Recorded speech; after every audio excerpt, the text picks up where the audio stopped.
Hey guys, OGL Bina here, bringing you guys my NCP Wi-Fi. I believe it's week 10 battle against John Jr. and his Portland Nightshaders. Unfortunately, there was no NCP battle last week due to we were playing, and I obviously did get the game in and stuff like that. We were playing It's in his Sacramento Nido Kings, but we actually ended up DCing mid match. Not even mid match, pretty much towards the end of the game. And there was no way we could really recreate it due to some like hacks and RNG and stuff like that. So we kind of just replayed from where we were on Showdown with like 3 mons left on each side. There wasn't really a point to making a video on that.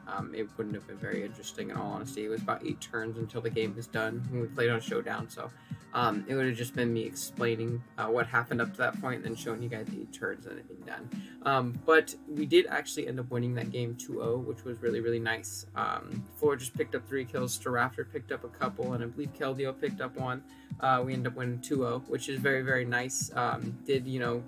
Pushed us ahead in that playoff race very, very well, to the point where actually if we win this week, I believe we clinch a playoff spot, which is absolutely amazing. Takes a little bit of stress off our shoulders for the last couple weeks. So this is a game I definitely want to win, no doubt. So we are going to be going pretty hard in on this prep and stuff like that. John's a great player, a great buddy of mine too as well. So we're definitely have our work cut out for us. But yeah, with that being said, let's just jump right into the video. Do a quick little team builder portion just so you guys know sets I'm bringing in, why I'm bringing them, and all that stuff. And yeah, so if you guys did forget our team for the NCP, it consists of Zygarde, Azelf, Florges, Serena, Drapion, Crustle, Mega Aggron, Keldeo, Staraptor, Alolan Marowak, and Rotom Fan, while John's team consists of the Mega Gallade, Skarmory, Sylveon, Goodra, Volcarona, Decidueye, Toxapex, Sneasel, Sandslash, Swampert, and Tauros. So right off the bat, biggest threats to me in particular, the Mega Gallade just it runs through my entire team. It 2-shots everything and it OHKOs most things in all honesty. As you'll see from our team, it can honestly just OHKO a good majority of our team with the right coverage. So we do have to play very, very carefully around that. I do have some cool stuff ready for that, though. Hopefully I can lure it in and, take it off in a pretty cool way, which I'm sure you guys can kind of already see on the screen. Next biggest threat to me, definitely, in my opinion, is going to be that Volcarona. I don't have great switch-ins to that either, especially being that Z Volcarona. It can kind of just blow past a lot of its checks. So we do have to make sure. I think rocks are definitely a priority in this game. It puts a couple things in range of certain things. It makes a couple rolls better, and it puts Volcarona in particular in range of some priority that we have on the team. So definitely want to make sure that we get those up ASAP if we can, because his removal isn't the best. It's Skarmory, but I'll get into it later. I don't think Skarmory is the best versus me. And other than Skarmory, it's Sandslash, which is, I guess, a Pokemon, but I'm not too worried about Sandslash in all honesty. And Decidueye, which definitely is, very viable and stuff like that in this matchup, in my opinion. But yeah, with that being said, let's just jump right in. The first one we have on our team this week is going to be our Florges right here. Rocking out with a really cool set. Choice Scarf with the flower availability, Moonblast, Psychic, Hidden Power Rock, and Aromatherapy. 252 HP, 68 defense, 52 special attack, 4 Spadef, and 132 speed with a timid nature.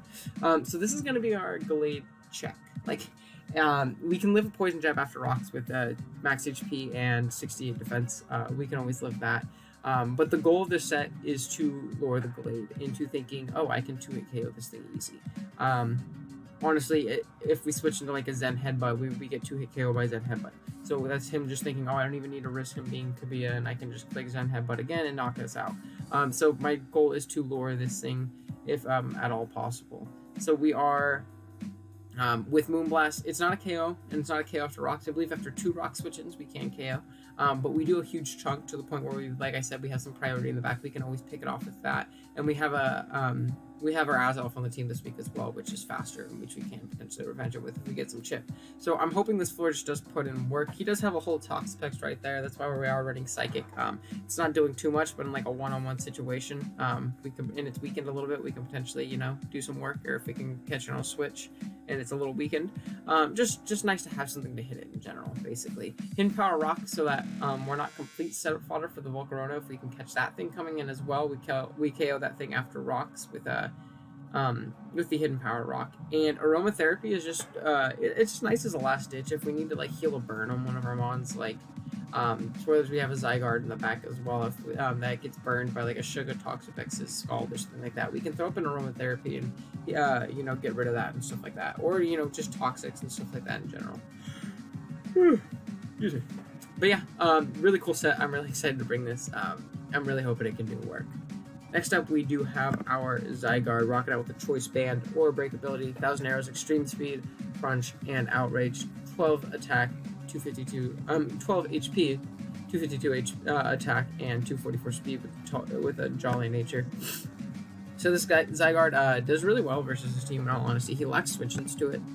His ground resist is a Decidueye, which is the most reliable ground resist, and it's not doing a whole bunch back to me. It's like special with HP Ice, and we can potentially catch the thing with a crunch and do a huge chunk to it. And it's also 2-hit KO by Outrage too. Outrage, just clicking Outrage in the end game, if we can eliminate that Sylveon, is definitely a very viable win con, because nothing again switches into it at all. Extreme Speed is very nice for a weakened Gallade. I believe it has to be about 50%, and we can knock it out with Extreme Speed. And we always knock out the Volcarona with some chip with an Extreme Speed as well, if he is like boosted up and stuff like that. As well as potentially hitting a Sneasel that doesn't go for Ice Shard against stuff like that. I think just having that priority option in the back for some of his faster threats is very, very nice. And yeah, that's going to be Zygarde. It kind of just 2-hit KO everything that's not named Decidueye, which is amazing. And potentially a bulkier Swampert, but that thing doesn't have any reliable recovery to really make it, a really reliable Zygarde check, other than switching him maybe once or twice or something like that. So yeah.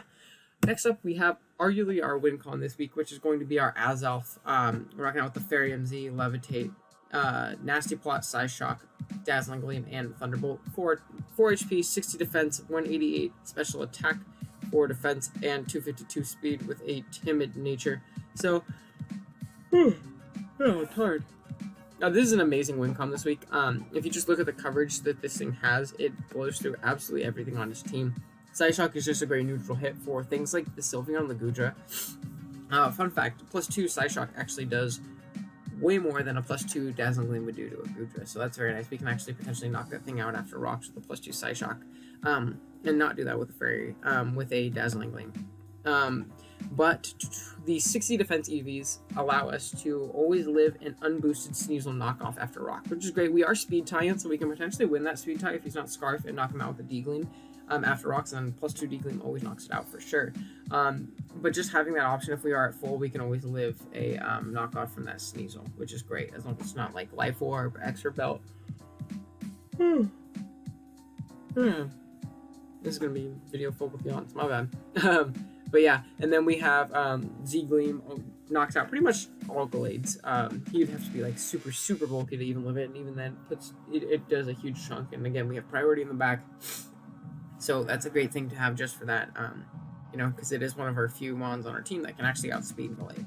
And then we have T-Bolt for the Skarmory, and just Psyshock, Dazzling Gleam is just great coverage for his team other than Skarm. So definitely a great win con. We can definitely force some switches or maybe get up a Nasty Plot on some of his more passive stuff, such as the Skarmory or the Toxapex or the Swampert. Sylveon we can definitely live a hit from, because, they don't hit too hard unless they're like he's running like an offensive Sylveon, which I honestly don't think it really has a place in this matchup, but he could.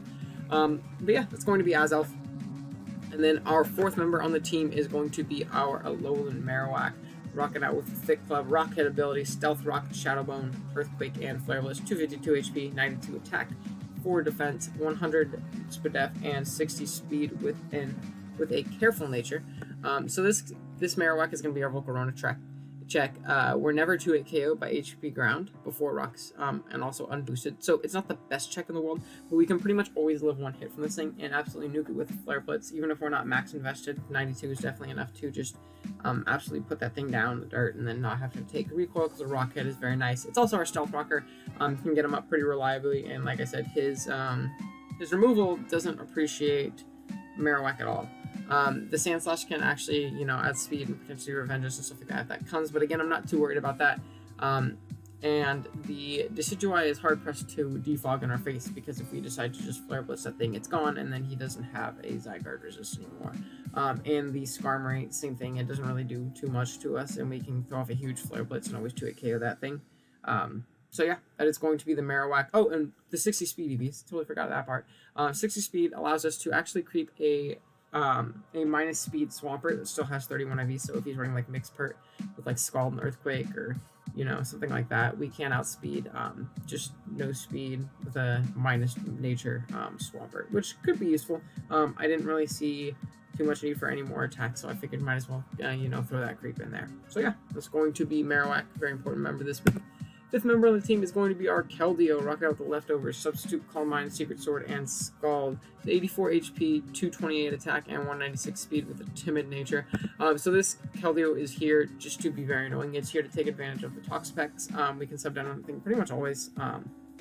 Keldeo's natural bulk plus Toxapex being very passive, we can sub down on it and potentially take advantage of it with Calm Minds. His only thing that really wants to switch into a Keldeo as well is going to be the I'm blanking. The Sylveon, and that thing can also go through our sub with Hyper Force and stuff like that. So it's something we have to, be aware of. We can't really stay on that thing, even if we are behind a sub. But if we can weaken Sylveon, which I think this team does very well, other than our Florges, everything on our team can break through Sylveon pretty well and put it pretty low to where, it could be in range of a +1 Scald or something like that. So that is definitely something I think we can definitely take advantage of. We also... This is also a very good Volcarona check. Those stabs we resist. He can run Giga Drain for us, but I believe the 84 HP allows us to live a +1 Giga Drain, unless I'm completely wrong, but I believe that's what it was for. And then we're running just speed enough for base 100, so 196 with Timid allows us to outpace those base 100s, and the 228 special attack is just what's left over. Yeah. So yeah, that's going to be our Keldeo Air. And then last member on the team, we have our Staraptor, racking out the Choice Band, Reckless Ability, Brave Bird, Double Edge, Quick Attack, U-Turn, 4 HP, 252 attack, and 252 speed with a Jolly Nature.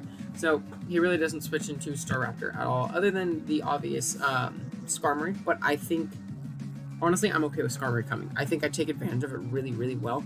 And if I can catch that on a U-turn, that gives me free setup on my Azelf, or it gives me a free arrows on my Zygarde. So I feel like just the momentum that U-turn offers me, and the fact that it's such an obvious switch, I feel like that's great. And if he doesn't end up bringing the Skarmory, or if it goes down, I just claim one. I kill something with this Pokemon. Nothing can switch into it whatsoever on his team.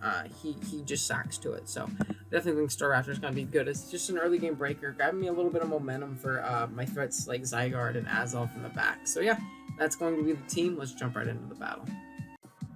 Alright guys, here we are with the battle. So looking at the team that Johnny elected to bring, looks like he went with the Volcarona, Goodra, Sylveon, Toxapex, Swampert, and Mega Gallade. So like I said, the team builder biggest threat is definitely that Mega Gallade, followed by that Volcarona. They can definitely, do me pretty dirty. Volcarona more so in the late game, but Gallade can honestly just punch through my team, and even in the late game, just outspeed pretty much everything not named Azelf and knock it out. And Gallade does get access to Shadow Sneak, so if we do get 2 chips, we're actually definitely in range of a Shadow Sneak, so something we definitely have to keep in mind.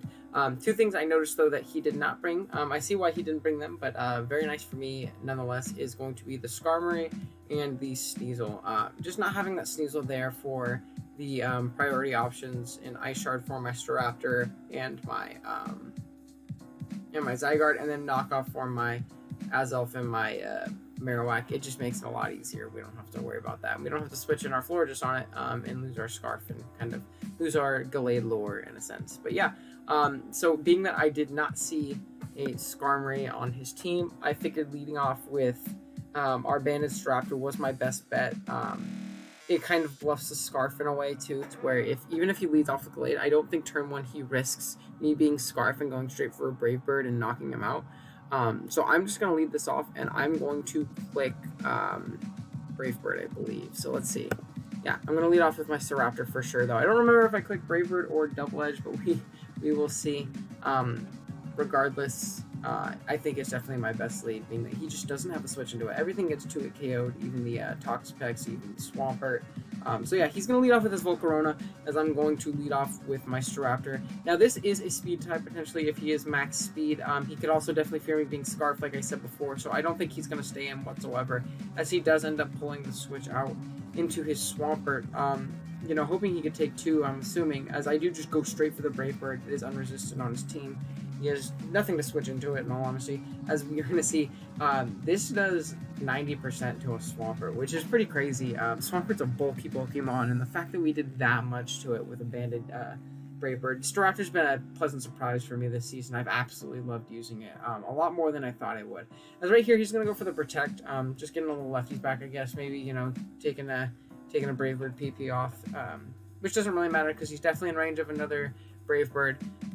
This does give him a little tiny bit more recoil damage on us, but you know, he had no reason to not make the play. He could obviously tell we're banded from that damage. No way a Scarf Staraptor's doing that much, as we do end up knocking out the Swampert, which is amazing. Gives us a nice you know, quick lead, and it gives us less checks to our Zygarde. That thing can't really switch in on us anymore. So right here, he's going to go into his Mega Gallade, and right here, I am not going to mess around and let this thing set up a Swords Dance or anything like that. I am just going to stay in and attack and go for another Brave Bird.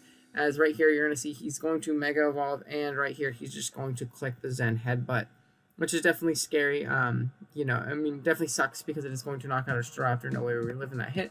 But again, I don't think I could risk him setting up a Swords Dance on me. Whether or not it was a good play on his end or not to do it, I didn't think he would, knowing that we could just knock him out, but yeah. So right here, I'm going to go into my floor just as he pulls the switch out into his Toxapex, I believe. Yep, there's the Toxapex. And I do just go straight for the Moonblast again. I didn't really want to mess around with, you know, him potentially staying in, thinking, oh, I can live a hit and knock him out with a Poison Jab or something like that. So yeah, we are going to pull the switch out as the Toxapex comes in. I'm going to go right into my Keldeo.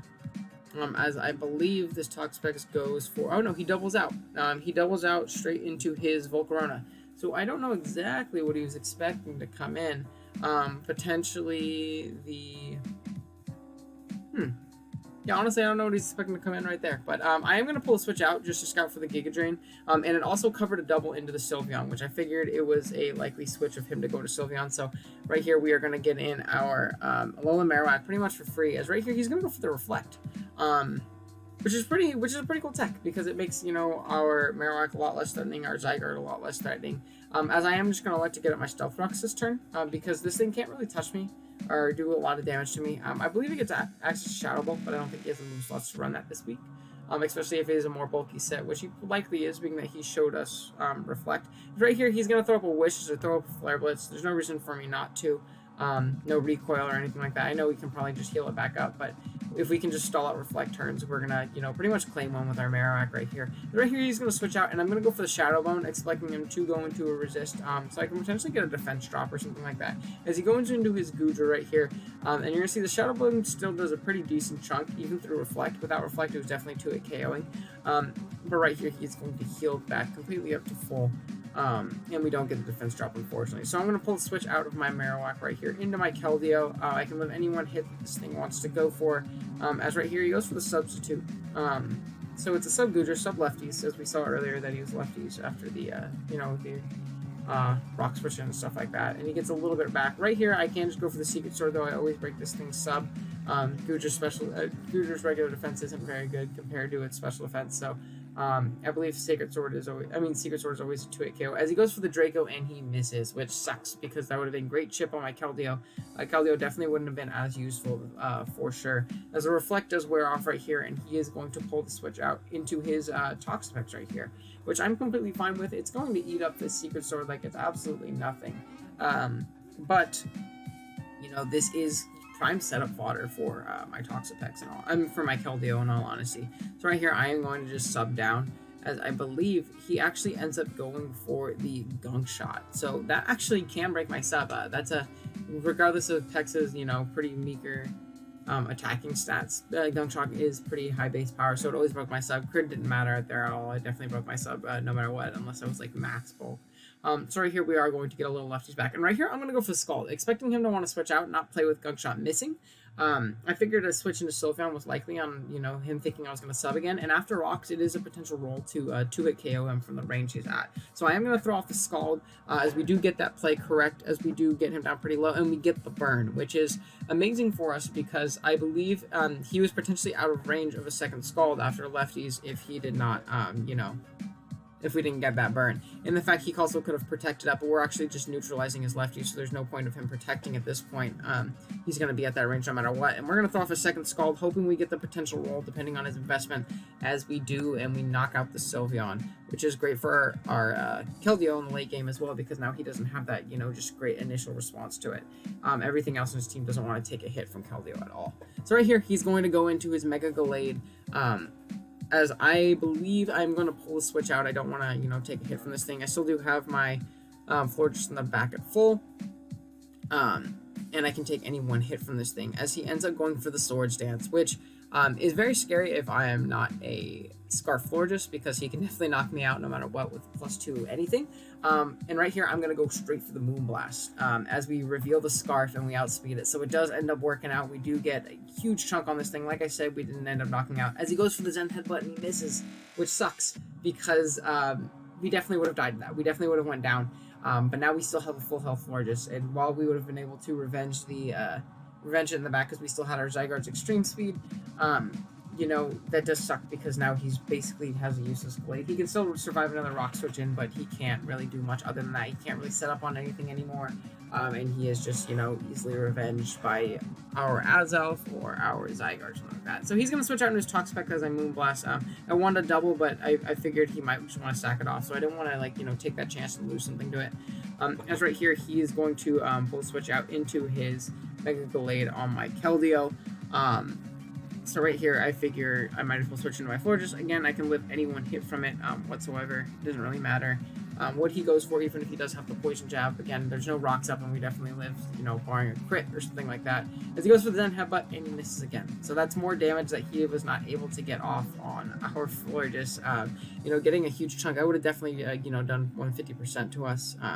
So definitely super, super unfortunate, as I'm going to go for the Psychic right here, even though there's no real reason for him to switch out, as he was dead upon entry to Rocks. And we do knock out the Gallade with some fortunate hacks on our end. So right here, he's going to switch out right into his Volcarona. Not wanting to go into the Toxapex necessarily because we did lock in the Psychic.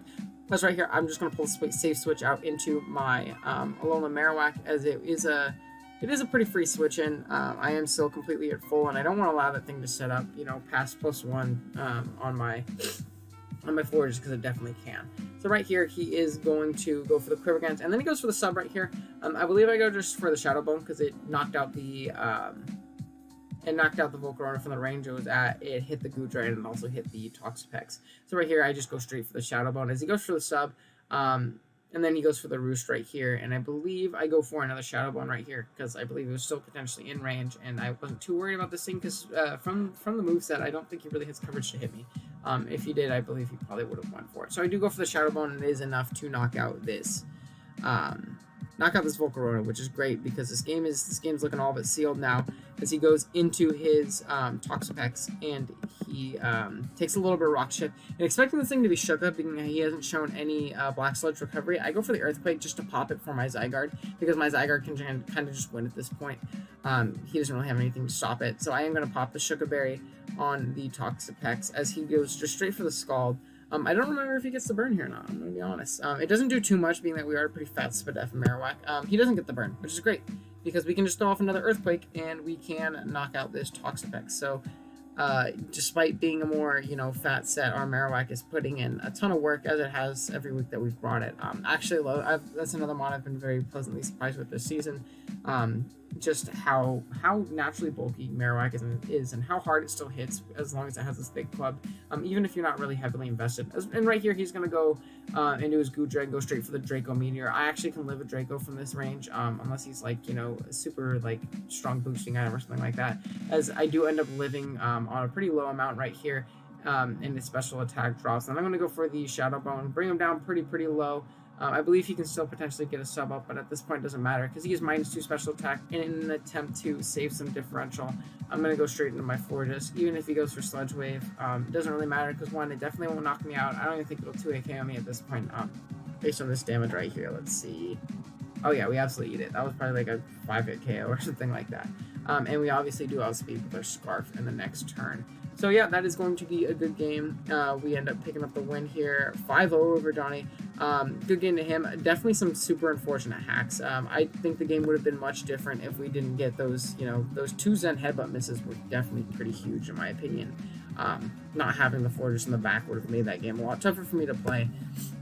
So very unfortunate, but we will take the win, of course. And I believe this win actually clinches us for playoffs, which is great. I believe that brings us up to 7-3. So worst we can finish is 7-5, and I believe the lowest seeds, yeah, they just can't catch up at this point. So we can definitely sneak our way into playoffs regardless of how we perform the last 2 weeks. We will, of course, definitely try and win our last 2 weeks. I don't like losing regardless whether or not the games 100% matter or not. Next week we play against the 14th Doctor, I believe, or like Vols or Austin, I think is his YouTube channel name. But yeah, we play up against him, and he has a very threatening team, so hopefully we can pick up a win there and, potentially give ourselves a higher seed. He's having a great season himself, so we'll see when the time comes. But yeah, thank you guys so much for watching. I'll catch you guys later.